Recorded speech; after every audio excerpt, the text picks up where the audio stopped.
माझ्यासारखं असं कोणाकोणासोबत होतं की आपण 5 मिनिट बोलतो आणि 5 मिनिटाच्या मागे तास कधी निघून जातं हे कळतच नाही. नमस्कार सर्वांना. आता रात्रीला मला झोपायला उशीर झाला होता, पण एवढी मोबाईलची अशी सवय लागली आहे की रात्रीला 5-10 मिनिट बघितल्याशिवाय झोप काही येत नाही.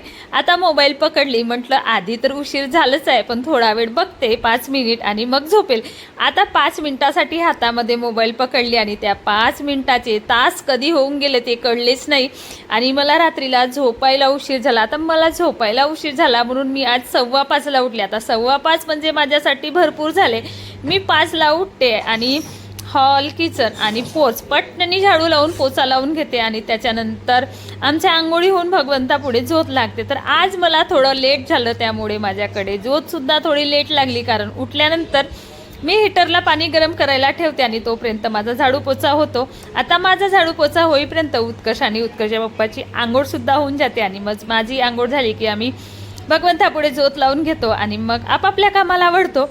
आता उत्कर्षला ग्राउंडवर जायचं राहते. आता माझ्यामुळे उत्कर्षचा आज उशीर झालं होतं. आता उत्कर्ष 5:45ला घरून जातो, पण आज उत्कर्षला घरी 6 वाजले आणि त्या कारणाने उत्कर्ष माझ्यावर एवढा चिडचिड करत होता, मम्मा तू लेट उठली त्यामुळे मला इकडे उशीर झाला. बाळा काही नाही होत, एक दिवस उशीर झालं तर काय होते, असं तर कधी ना कधी आपल्याला उशीर होतोच. तर उत्कर्षला हाय बाय केली, उत्कर्ष गेलं ग्राउंडवर आणि मग लागली मी माझ्या कामाला. आता सर्वात आधी म्हटलं मशीनमध्ये कपडे लावून घ्यावा. आता आधीपासूनच मला ही सवय आहे, कारण आमची आंघोळ सकाळी लवकर होतो तिघांची, त्यामुळे मी मशीनमध्ये लवकर कपडे लावून घेते, म्हणजे इकडे आपले कामं होईपर्यंत आपले कपडेसुद्धा रेडी होऊन जातात. आधी काय व्हायचं ना, मी फास्टली कामं करायची घरचे, कारण मला 10 वाजे शॉपला जावं लागत होतं. आता शॉप तर सध्या घरी आणलेली आहे, त्यामुळे माझं 2-3 महिने झाले जाणं बंद आहे. आता मी जात नाही, पण घरी मला कामं होतात. आता सोलरचं सुद्धा आमचं काम आहे, त्यामुळे हे तर सोलरच्या साईड घेऊन बाहेर जातात किंवा आरोच्या कामाने सकाळीच बाहेर जातात, त्यामुळे मग मला सर्व सांभाळावं लागते. शॉपचं सांभाळावं लागते, घरचं आहे, मुलांच्या स्कूलची तयारी आहे, यांचे टिफिन आहे, मुलांना स्कूलमध्ये सोडून देणे, घ्यायला जाणे, तिकडून आल्यानंतर आणखी मुलांचं जेवण वगैरे केलं की ट्युशनला सोडणे, घेऊन येणे, आणखी घ्यायला जाणे, म्हणजे हे एवढे कामं माझ्या मागे लागून राहतात, कारण हे या कामाकडे लक्ष देत नाही.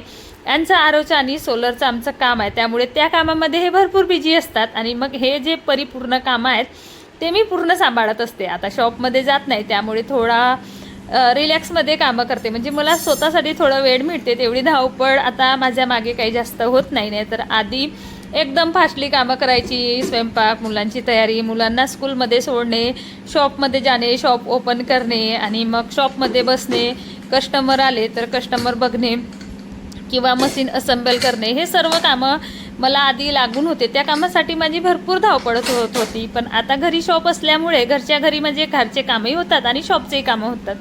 आता इकडे मस्त चहा घेतली आणि चहा घेतल्याशिवाय आपल्या किचनमधल्या कामांची सुरुवात होत नाही. आता कपडे लावून झाल्यानंतर मस्त कडक चहा बनवली, चहा घेतली आणि मग वळली मी माझ्या किचनकडे. आणि आज आहे सॅटरडे, तर मुलांना नाश्ता पाहिजे, कारण सॅटरडेच्या दिवशी मुलं पोळी भाजी टिफिनला नेत नाही. आता माझ्या उत्कर्ष आणि आज उत्कर्ष पण आधी जायचं, तर याला सॅटरडेला बरोबर नाश्ता पाहिजे. मम्मा मला सॅटरडेला नाश्ता करून दे. ठीक आहे. आता आद्याला पण तसंच, म्हणजे दोघांच्या टिफिनला मी सॅटरडेला घरी पण नाश्ता होतो आणि मुलांनासुद्धा नाश्ता होतो. आता इकडे नाश्त्यासाठी मी ढोकळ्याचं पीठ घातली होती.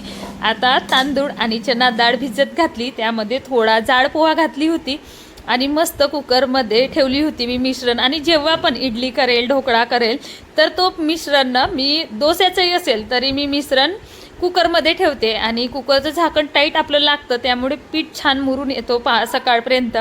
आणि खरंच खूप छान असा स्पंची ढोकळा आपला बनवून इकडे रेडी झाला होता. आता मुलं उत्कर्षाला स्कूलवरून आणि आद्यासुद्धा बघा उठली आणि ब्रश वगैरे झालं आद्याचं. आता आद्याची आंघोळ व्हायची होती. आता उत्कर्षनी आद्यानी इकडे नाश्ता केला, मग आद्याची आंघोळ करून आद्याला रेडी केली. आणि आज मला जेवणामध्ये म्हणजे स्वयंपाकाला फक्त डाळ भात बनवायचा होता. डाळ भात म्हणजे वांगा, टमाटर, हिरवी मिरची वगैरे घालून डाळ वांगा बनवायचा होता आणि गरम गरम भात. कारण आता सकाळी नाश्ता झाला, मुलंही टिफिनला नाश्ता घेऊन झाले, तर म्हटलं आज पोळी नाही बनवू. आता इकडे 2-3 वांगी काटून घेतली, अर्धा वाटी चना डाळ घेतली, अर्धा वाटी तूर डाळ घेतली, थोडी मसूर डाळ आणि थोडी मूग डाळ, कारण जर अशी प्रत्येक डाळ थोडी थोडी जर मिक्स करून आपण जर डाळ लावली तर खायला खूप छान वाटते, म्हणजे टेस्ट थोडं वेगळं येतो. तर मी असं मिक्स करूनच सर्व लावत असते. इकडे कुकर लावली आणि कुकर माझं होईपर्यंत उत्कर्ष स्वतःच तयारी करून घेतो. उत्कर्षची तयारी मला करून द्यावं लागत नाही, पण मला आद्याची तयारी करून द्यावं लागते. आणि मग लागली मी इकडे आद्याच्या तयारीला. आद्याची आंघोळ करून दिली आणि मग आद्याची सुद्धा तयारी केली. आता काल काय झालं ना, आम्ही ताईकडे गेलो होतो. आता तिथं ताईकडे गेलं तर ताईचा मुलगा आणि आद्या दोघे खेळायला लागले आणि खेळताना ती एवढ्या जोराने सायकल घेऊन पडली की तिच्या हाताला लागलं, पायाला लागलं. जेव्हा पडली तेव्हा तिला काही नाही वाटलं, पण आज सकाळी उठली तर मम्मा माझा हातच सरळ नाही होत, म्हणजे ती रडायला लागली की त्रास होत आहे. म्हटलं काही नाही होत, तरी स्कूलमध्ये जायचं, स्कूलला सुट्टी मारायची नाही. छान मुलांची इकडे तयारी केली आणि दोघांना घेऊन निघाली मी स्कूलमध्ये सोडून द्यायला. बाय सर्वांना. असा होता माझा आजचा रुटीन.